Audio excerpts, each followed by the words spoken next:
আর একটা মিনি ব্লগে তোমাদের সকলকে সুস্বাগত। এই হচ্ছে আমাদের পটলা আম চলছে, কিন্তু আম ছুলতে পারছে না, আম পড়ে যাচ্ছে। এই সন্ধ্যাবেলা এখন আমাকে খাওয়াবে। এই হচ্ছে আমার আম চলছে।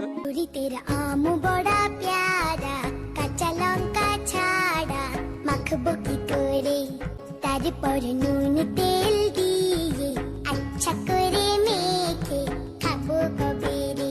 আজকে চলে এলাম আম মাখা নিয়ে। কি করে একদম সহজ উপায়, না লাগবে কাসুন্দি, না লাগবে কাঁচামরিচ, না শুকনো মরিচ, চটজলদি সুস্বাদু মুখে চলানা মাখা। দরকার পড়বে একটা লঙ্কার গুঁড়োর প্যাকেট, একটু সামান্য পরিমাণ চিনি, মানে ওই আর কি 50 গ্রাম মতো।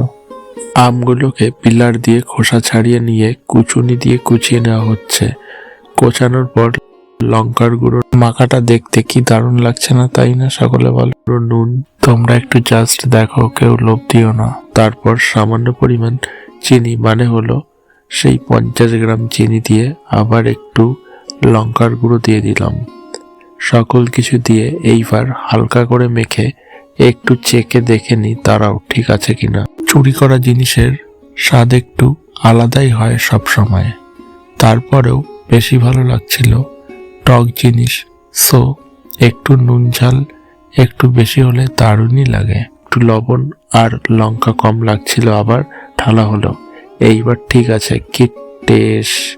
ও ভাই সাব, কি বলবো, সেই তাও ট্রাই করো আমাদের মতো বৃষ্টি ভেজা সন্ধ্যাবেলায়।